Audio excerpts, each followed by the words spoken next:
This is Chrysalis. Part 11.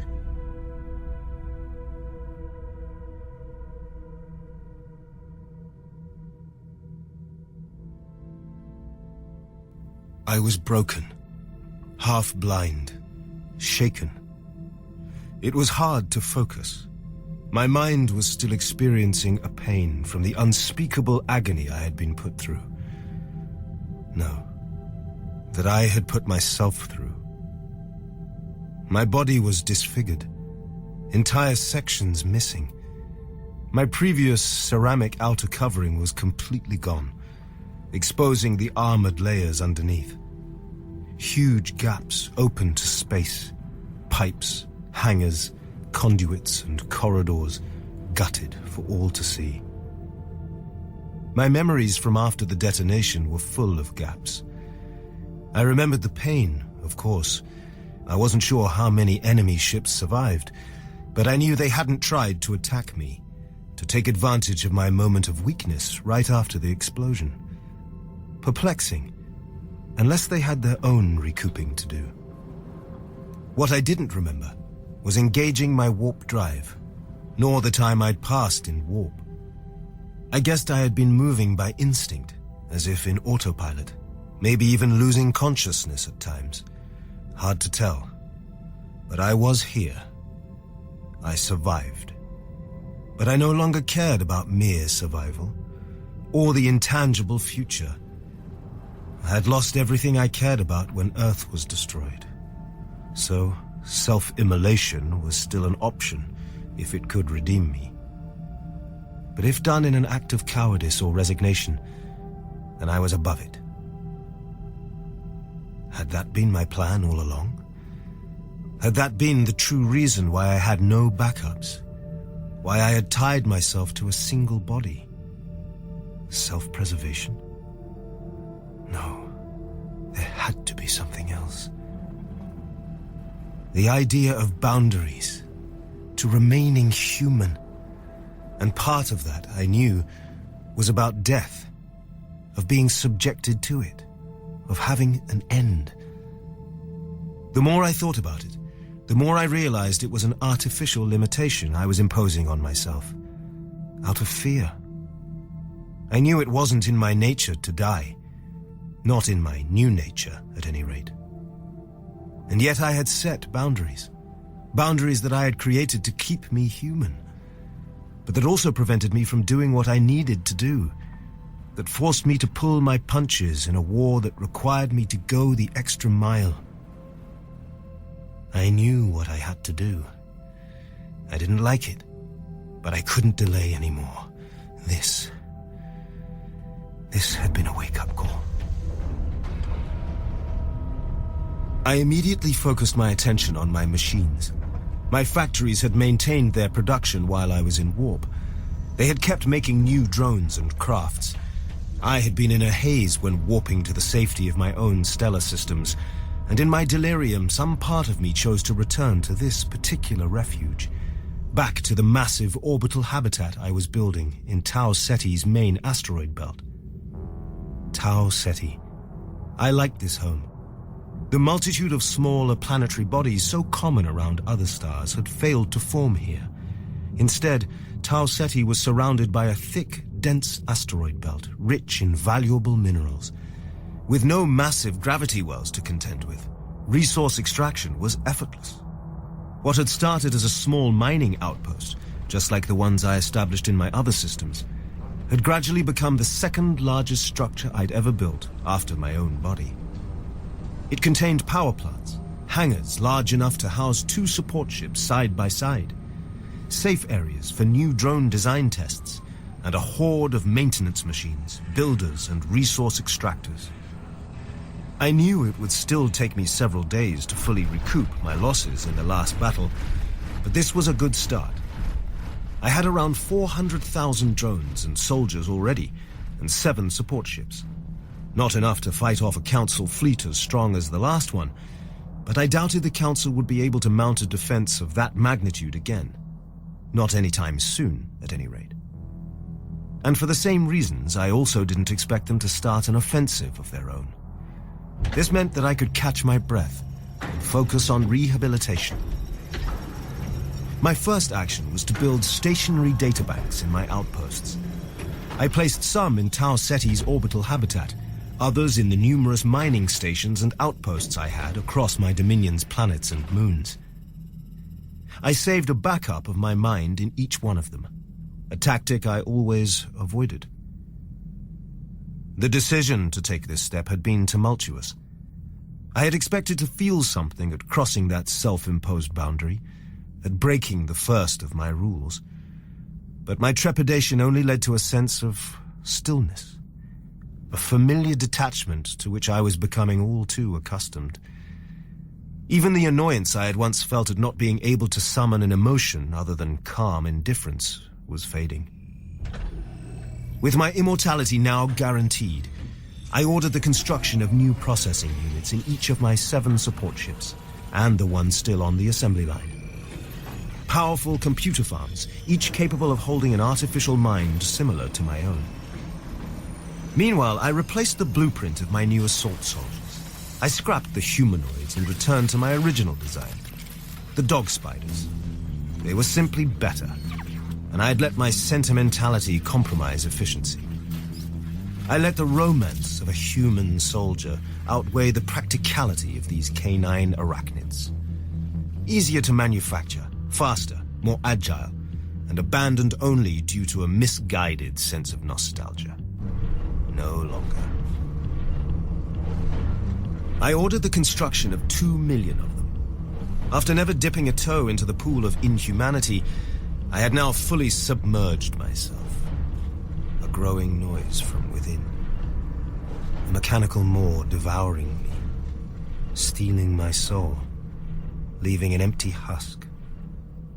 I was now strange, changed.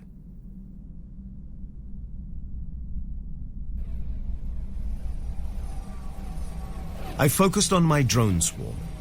Their functionality was limited, capable only of following simple commands and requiring constant oversight. Without me to coordinate them, the swarm was useless. Giving them autonomous minds would render any future jamming attempts futile.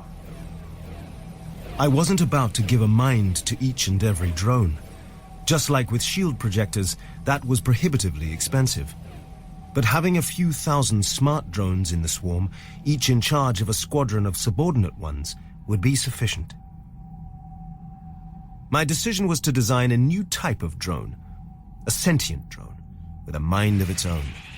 Since they wouldn't have that many craft under their control, their processing units wouldn't need to be as complex or powerful, just advanced enough so as to simulate a human-level intelligence. In essence, I was turning my swarm into more of a traditional army. I would be the general, the support ships would be my lieutenants, and the sentient drones, the sergeants. I wasn't feeling an ounce of guilt at breaking all these boundaries. Once the first one broke, all my inhibitions broke along with it. The first decision had been the hardest, making a backup of my mental state. But each new step in this direction was becoming easier and easier. However, I didn't want all my sentient drones and support ships to be clones of my own mind, to have my own memories and personality. Each person has biases and blind spots, and I didn't want my entire army to be subject to groupthink, to become so predictable as to have all of the minds fall for the same trick. Homogenized thinking was dangerous. Diversity of minds it would be. Some of my drones would be cautious, others impulsive, some curious, others calculated. That, I reasoned, would make my swarm, no, my army, harder to predict and defend against. Creating the drone mind was easy.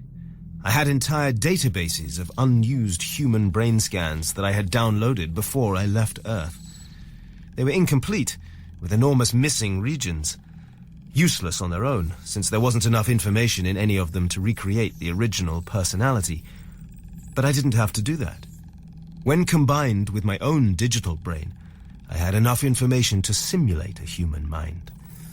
Not an individual, but a template, devoid of preloaded memories, but with the general structures and neural circuits that made a mind human. I created a few thousand of these templates. Bare, brand new human minds, lacking any memories of their own, but with enough structural variation that they would evolve into different personalities, different people, theoretically. Then, I started teaching them. It was a virtual nursery. I fed them knowledge. I taught them human languages. They started making unique memories of their own as they grew and matured. I refined the process, discarding templates that manifested problems and using that knowledge to improve the creation of new ones. I also let them socialize with each other. I knew that was important for their development. By the third day of accelerated growth, their personalities were diverging. To my surprise, the minds had created a unique digital language, a mix of English and the direct thought transmission I was using to communicate with them. Half spoken, half telepathic, combining both words and ideas into short electronic blips. I hadn't accounted for this. By the end of the week, I decided the minds were mature enough, and I already had hundreds of drones for these minds at the ready. I chose one of the digital minds as a trial at random, as I transferred it into one of the machines. Initially, the drone simply floated in place, but shortly after, it started moving, engaging its thrusters with cautious, tentative bursts, like a baby learning to walk. 1 minute later, the drone was flying in wide circles at top speed, skirting the hangar walls while broadcasting messages of amusement. It was suddenly a rambunctious child.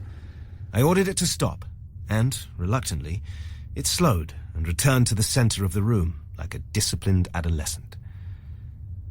I opened the hangar's side door and entered one of my dumb drones into the room, setting it to move around. Then I ordered the smart machine to open fire and destroy it. But instead of following my command, it did something I wasn't expecting. It sent a reply of its own in the pigeon language the minds had hatched in their virtual nursery. Its broken English was discernible. Refusal. Preference. Recreation. Interesting. I repeated my order. Refusal. I repeated my order again, this time reminding the artificial mind that I could easily send it back to the nursery and choose another one as its replacement. A few seconds passed. Then, the drone opened fire and destroyed the target.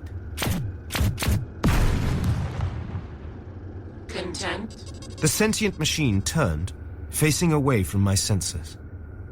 I didn't deign to reply.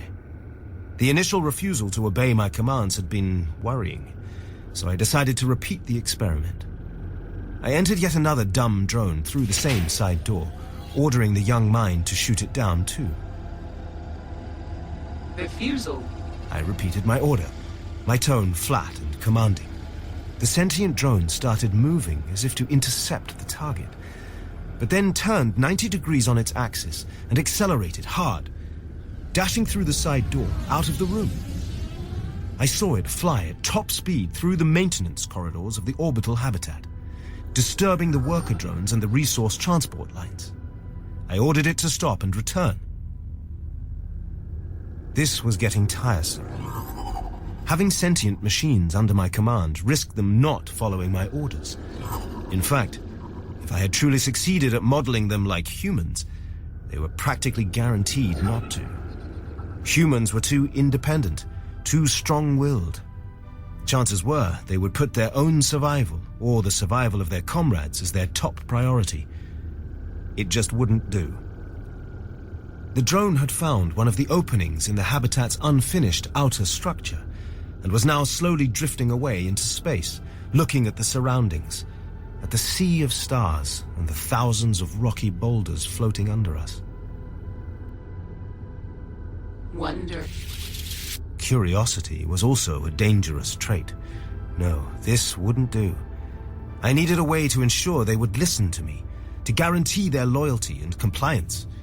I couldn't risk going into battle with anything less. I reached for the drone again, for its mind, the source code of the computer program underlying its simulated brain. I weighed my options. It would be easy to make the machine feel pain at the idea of defecting, to make the thought so intolerable, so excruciating, that the very concept of disobedience would become simply inconceivable. Instead, I opted for supplementing its source code with an added memory. If its innate desires were to protect itself and its own kind, then I would teach it. I would teach all of them. I would impart to them the history of Earth, of humanity, of the nature of our war. I would transfer every vanquished hope, all lost love, the weight of each life stolen by the Zunvirians. The emotions that drive my vengeance, that fuels my entire being, would become theirs. I would make this vendetta personal for them too. This was a mental shackle, brainwashing with ones and zeros. I applied the changes to my sample mind and ordered the drone to return. It might not have liked the change I had just imposed on its brain. It seemed aware that the new memories were artifice, but it obeyed my command regardless, turning around and racing back towards the habitat. A part of me revolted at what I had just done, inflicting this ancient pain on an unsuspecting being, removing its innocence. But it was getting easier and easier to silence that part of me now. Means to an end. Half a week later, I had an army. Not a swarm this time, but a bona fide army of mature adults. I had selected the most analytical minds, the most creative, the most strategic, and given them control over the support ships. I had empowered them to select their own subordinates, the minds they wanted for the sentient drones under their command. When all was said and done, I had split the army into 3 factions. The largest I kept with my main body at Tau Seti. The other 2 I ordered to attack a couple of different Zunvirian systems on their own. They didn't like it. They knew that their impulses for vengeance were artificially installed. I felt their undercurrent of resentment, reluctance in their obedience. I assumed they would despise me for having manipulated their brains to impose my own will. But as long as they did my bidding, as long as the plan worked, it was a small price to pay for my revenge. Our revenge. It wasn't surprising the machines were reluctant. They were naive as to what true horrors hid in the night sky. I had taught them about Earth and its destruction, of course, about what the Zunvirians had done. But it wasn't the same for them. They hadn't been there. To them, it was still an abstract concept, one that drove them, but that they didn't fully comprehend. Someday, once the war was over, I hoped they would fully understand. I hoped they would forgive me. The targets I had chosen for my 2 autonomous fleets weren't major systems. No inhabited planets, no commerce choke points, or strategic objectives. No, just simple resource-gathering outposts, research facilities, and an infant colony. Nothing that I expected to be heavily defended, especially not after the losses that both the Zunvir Republic and the Council had sustained. The support ships gathered their drones, spooled their warp drives, and made the jump. Strange, to be the one left behind, rather than the one leaving.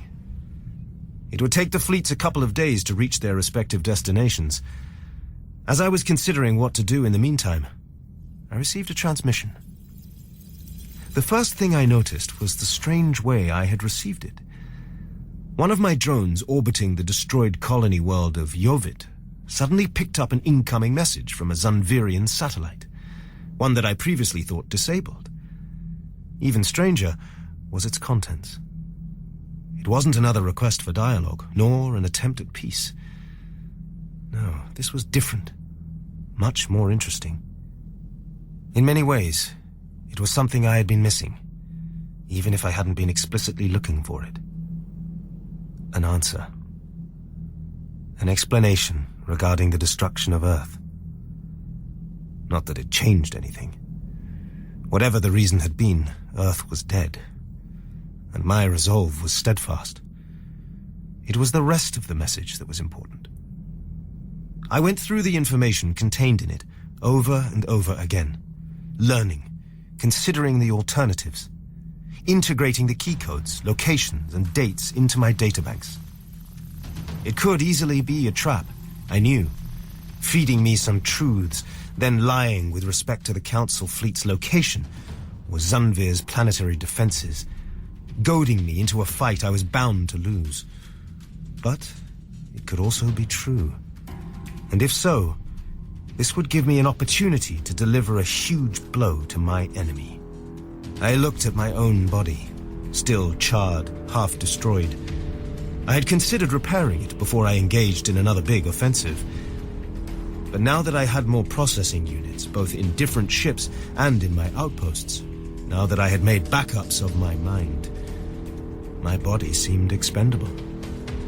It wasn't a body anymore. Not really. No. It was just another tool. A weapon. One that perhaps I could employ one last time. I announced my plans to the army around me. A couple of the support ships tried to dissuade me, but I silenced their voices and ordered them to get ready while I started spooling my warp drive. I read over the transmission again. The exact coordinates to enter the Zunvirian capital without any resistance from the planetary defense system.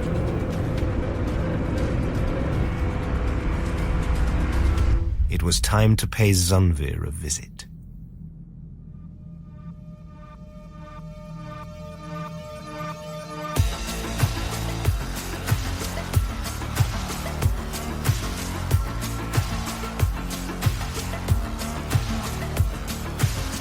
That was Chrysalis Part 11, performed by Corey Hawkins, Matthew Wolfe, and Amy Argyle, directed by Alex Kemp. Chrysalis was written by SH Serrano and adapted by Stephen Michael and Makhloghi. Chrysalis is executive produced by Corey Hawkins, executive produced by Stephen Michael, and associate produced by Sarah Newton at Gunpowder and Sky. This season is produced by Toby Lawless at Wolf at the Doors Studios.